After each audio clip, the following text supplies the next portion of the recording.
Shaw, Rocky Mountain Sasquatch Organization. I'm in Arizona. I'm actually Bigfooting in Arizona, believe it or not.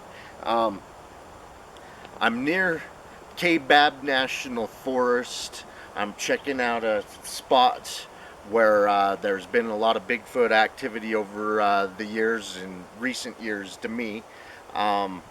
This general area that I'm in right now, some campers 2 years in a row got harassed by a Bigfoot. Not the same campers, I'm just, you know, in 2008 and 2009, two different people camping up in the area had the same experience.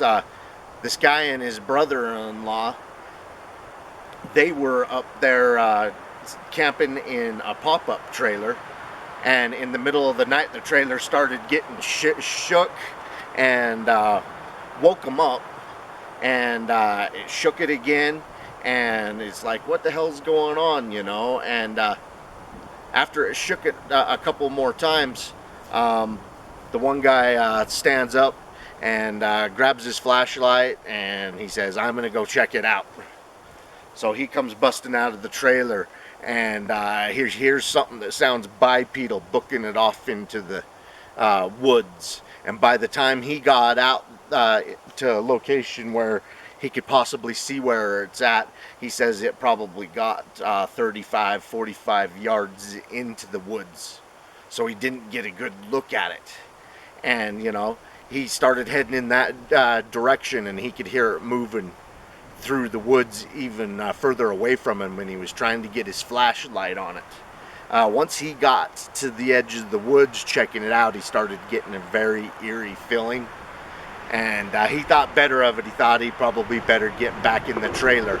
So he heads back to the trailer, and he's in there, you know, and they're getting ready to discuss what just happened, and all of a sudden they start getting whooped at from out in the woods about 150 yards away. And he says it sounded primates, and they were double whoops, you know, a whoop, whoop. And I know I can't do it exactly the way a Bigfoot does, or even a gorilla or whatever, but it kept up those whoops for a couple of minutes directed at their trailer.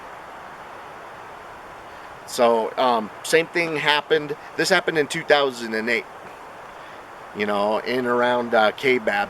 And then in 2009, another couple had the same incident in a camper.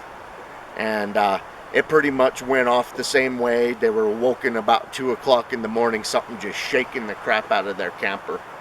And they both woke up, and it shook it a little bit more. They didn't go out to investigate. They started to look out the windows, and that's when they heard it crash off into the woods. And then it started whooping back at the camper. So same thing happened 2 years in a row, pretty much in this general area. I want to pick up the camera and let you guys look around a little bit. You know, we're in Arizona. The Grand Canyon's probably, I don't know, about 50 miles from here. At least the rim of the Grand Canyon. Okay, and not only were those two Bigfoot incidences happened in the area, I'm going to be bringing you more sighting reports around this general area where people have spotted the Bigfoot at daytime, crossing the roads around here. To me, this is a Bigfoot sighting hotspot. There's a dozen sightings all within about 20-25 miles of where we're standing right here. So I really think with the whoops and something being able to just shake the crap out of the trailer, I guess the pop-up trailer shook so hard that the tie-down clamps on the outside were just rattling.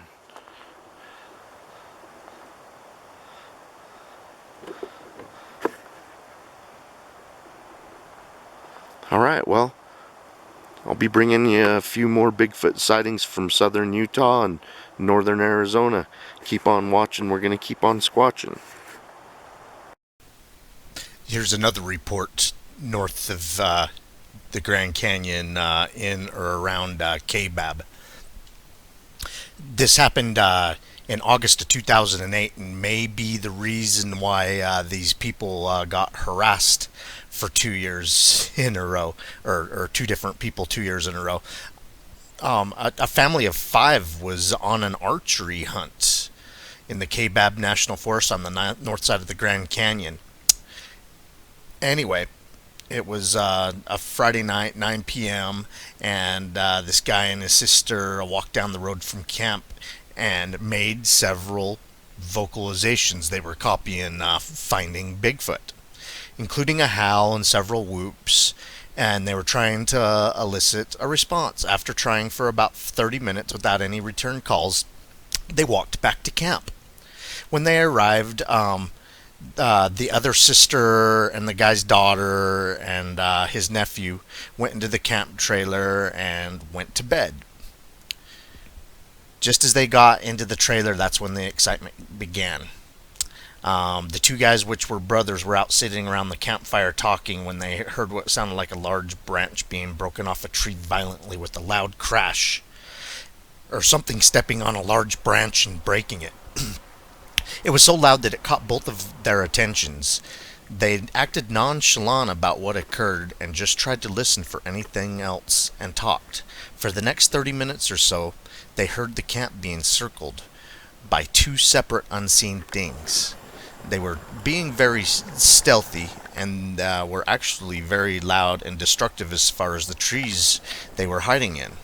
The one would pace from the northwest side of the camp to almost past the north towards the east, and the other paced back and forth behind the camp trailer that was behind the two guys sitting by the fire. Sometimes they would hear what sounded like a smaller tree being shaken or heavy footsteps inside the tall grass. They could tell that there were two of them, and sometimes they could hear both of them at the same time doing different things. Then the rocks and sticks started being thrown. The first two were thrown on top of the large tarp next to the trailer, and then there was almost a continuous volley of small rock sticks being thrown at different points around the campsite. The largest rock that was thrown landed between the guys in the camp trailer. It was the size of a softball, and it hit the ground with a thud. It scared the crap out of both of them. Soon after that, they lost their nerve and decided to go in the camp trailer. When they got inside the camp trailer, the guy that reported the story, he said that his sister and nephew were still awake and told them that they heard something outside of the trailer pacing back and forth, snapping branches, and they even heard it make a deep sigh. Shortly after turning the lights off, they heard a loud metallic thud just outside the camp trailer. They had a sheet metal box full of food on the table. It sounded like whatever it was had knocked the box off, and it hit the ground hard. Nobody could hardly sleep during the night, but they eventually dozed off to sleep, and everything subsided. The next day went by without incident, and then the next night, sometime during the night, something approached the camp trailer and shook it violently at least 6 times, spread out throughout the night. It wasn't the wind making it swaying back and forth. They said something grabbed it and violently shook it, and even twisted it side to side in both directions very violently.